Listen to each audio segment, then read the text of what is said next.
헤어진 남친과는 2년가량을 만났습니다.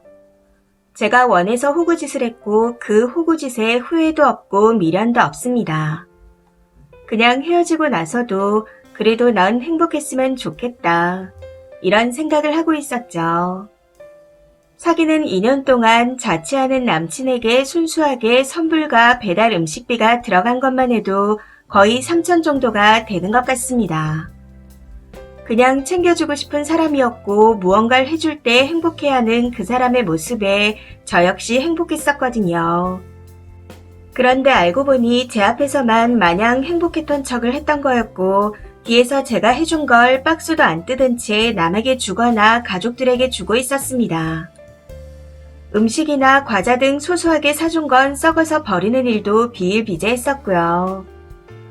그런 일들을 남친 가족들과 친한 지인들은 다 알고 있었는데 저만 모르고 있었더군요.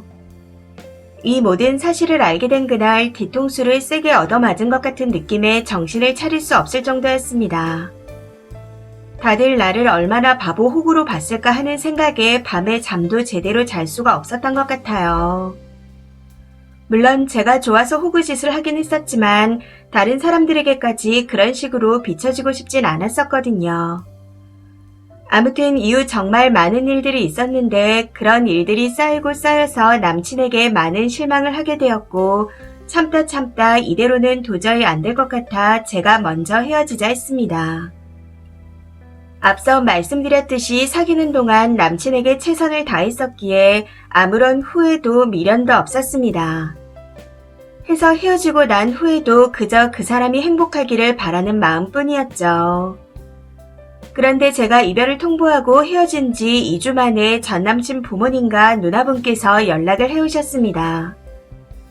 남친이 극단적인 선택을 해서 지금 병원에 있는 상태이니 와달라고요. 그 연락을 받고 많이 놀라고 당황스러웠지만 이번이 정말 마지막이다 생각하고 병원으로 찾아갔습니다. 며칠 새 수척해져 병실에 누워있는 남친에게 나에게 미안해서 그러냐. 그러지 말아라. 그래도 넌 내가 사랑했던 사람이니 행복했으면 좋겠다. 잘 살아라. 하는 말을 남기고 병실에서 나와버렸죠. 그런데 문제는 그날 이후부터 일어났습니다. 3달이 넘는 시간이 지난 현재까지 전남친의 부모님과 누나분께서 미안하다고 하시며 계속해서 저를 붙잡고 있습니다. 물론 남친은 말할 것도 없고요. 이제 선물이나 돈 이런 거 일절 안 줘도 된다. 그동안 받았던 것에 대해 갚을 수 있는 기회를 줘라. 용서받을 수 있는 기회를 줘라. 하며 매일같이 저를 붙잡고 있습니다. 더 큰 문제는 이렇게 연락을 해오는 것도 모자라서 저번 주 토요일엔 전남친 어머님께서 제 집까지 찾아오셨다는 겁니다. 무릎까지 꿇고 빌면서 우리 아들 좀 살려줘라. 일도 그만두고 폐인처럼 지내는데 저러다 죽을 것 같다. 하고 말씀하시는데 정말 어떻게 해야 할지 모르겠더라고요. 사실 남친과 함께했던 시간 동안 행복했다 생각하는 건 지금도 변함이 없습니다. 성격도 잘 맞고 저보다 나이는 많지만 남친의 귀여운 모습을 정말 많이 사랑했었죠. 사랑했으니까 그만큼 준 거였고요. 사실대로 말씀드리자면 저는 지금도 마음이 많이 아픕니다. 2년 동안 정말 많이 사랑했던 사람이었기에 제 감정을 무자르듯 잘라낼 수 있는 게 아니더군요. 그런데 아무리 생각해도 남친이 했던 행동들을 절대 용서할 수 없습니다. 그동안 소소한 선물이건 비싸던 싸던 정말 단 한 번도 남친에게 주는 선물을 그냥 손이 가는 대로 산 적이 없었습니다. 그 선물을 사기 위해 어떤 걸 사줘야 맛있게 먹을까? 이건 질리지 않을까? 이걸 좋아할까? 이건 남친이 무겁게 느끼지 않을까? 하고 몇 날 며칠을 고민하며 마음과 시간 그리고 정성을 들여 고른 선물들이었습니다. 제 돈을 쓰고 마음 쓰고 시간을 쓴 것들이었는데 그동안 아무렇지 않게 다른 사람들에게 줬다는 게 지금 생각해도 너무 화가 납니다. 간혹 제가 그거 잘 쓰고 있냐, 맛있었냐 하고 물어보면 너무 잘 쓰고 있다. 고맙다. 너무 맛있어서 또 먹고 싶다. 하는 거짓말까지 했었기에 생각하면 할수록 속에서 부글부글 끓어오르는 것 같습니다. 남친에게 있어 저라는 존재가 그 정도뿐이었다 생각하고 있는데 이 사람 이제 와서 왜 이러나 하는 생각이 드네요. 아무튼 현재는 그 모든 일들을 후회하고 있다. 다시는 안 그러겠다. 너 없이는 못 산다.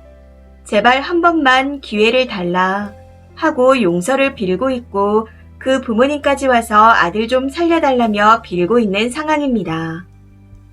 물론 다시 만날 생각은 전혀 없지만 계속해서 이런 식으로 연락을 해오니 가끔은 내가 너무 냉정한 건가 하는 생각이 들기도 합니다.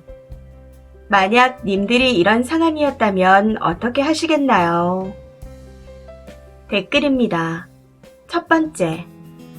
다른 건 다 필요 없고 님이 그 남자한테 썼던 내역을 정리해서 청구서 보내세요. 그럼 죽는다는 소리가 쏙 들어갈 겁니다. 두 번째. 좌절하는 일이 생겼다고 단 2주 만에 자신을 해치는 사랑과 미래가 있겠어요. 100번 양보해서 대단히 사랑을 해주었다면 모를까 남친 행동을 보니 아닌 것 같네요. 지금은 다른 고민 말고 다음은 내가 타겟이 아닐까 하는 생각을 해보셔야 할 것 같습니다. 지금 님한테 몸 던져 애원하는 그 가족들이요. 아마 남자가 님에게 해를 가하면 지금 모습 그대로 남자를 보호하고 아무것도 아닌 일로 만들기 위해 최선을 다할 겁니다. 가족들이 하는 행동이 서로 비슷하네요. 경각심이 없으신 것 같아 걱정스럽습니다. 세 번째. 이제 와서 온 가족이 물질적으로 아쉬운가 보네요. 뭘 어째요. 죽는다 설치는 인간들 절대 안 죽습니다. 신경도 쓰지 말고 더 얽히지 말아요. 평생 피말리고 싶은 거 아니면요. 네 번째. 이건 그냥 온 가족이 미저리급인데요. 이 정도면 안전이별을 걱정해야 할 때입니다. 더 이상 연락하지 말아달라 하시고 전화번호도 바꾸세요. 그리고 이사도 알아보셔야 할 것 같습니다. 다섯 번째. 혹시 흔들리나요? 헤어진 거면 거기서 끝인 겁니다. 자꾸 찾아오면 경찰에 신고하던지 이사를 가던지 하세요. 그 전에 번호를 전부 차단하시고요. 자꾸 님이 받아주니 더 그러는 겁니다. 앞으로는 무슨 일이 있어도 찾아가지 마세요. 헤어져 놓고 왜 찾아가고 연락을 받고 하나요? 찾아오면 문도 열어주지 마세요. 여섯 번째. 뭔가 착각을 하고 계신 것 같은데 이 문제에서 쓰니가 갑이 아닙니다. 저쪽은 쓰니 의사에 관계없이 필사적으로 밀어붙이고 있고 쓰니는 주도권이 없어요. 방어를 어떻게 해야 잘 헤어지고 내가 무사할지 고민을 하셔야 합니다. 일곱 번째. 다시 만나면 저 사람 손에 잘못될 사람은 쓰니가 될 수 있습니다. 저 남자 가족이 님에게 남자를 구할 큰 힘이 있다고 하는 건 님한테 책임을 떠넘기려는 것밖엔 안 됩니다. 남자도 자기 인생의 책임을 온통 님에게 가중시키고 있잖아요. 만약 다시 만났는데 남자가 바라는 모습을 님이 안 보여주면 그 책임을 님에게 대놓고 물을 겁니다. 그 방식은 결코 온건하지 않을 거라 장담합니다. 자기 인생 책임지기도 힘든데 남의 인생 대신 책임질 생각하지 말고 그냥 차단하세요. 연민 따위는 끊어내고 다시 연락하면 스토킹으로 신고한다 고지하시고 이후 또 연락 오면 정말 신고하시길 바랍니다. 이 사연은 여기까지입니다. 시청해주셔서 감사합니다.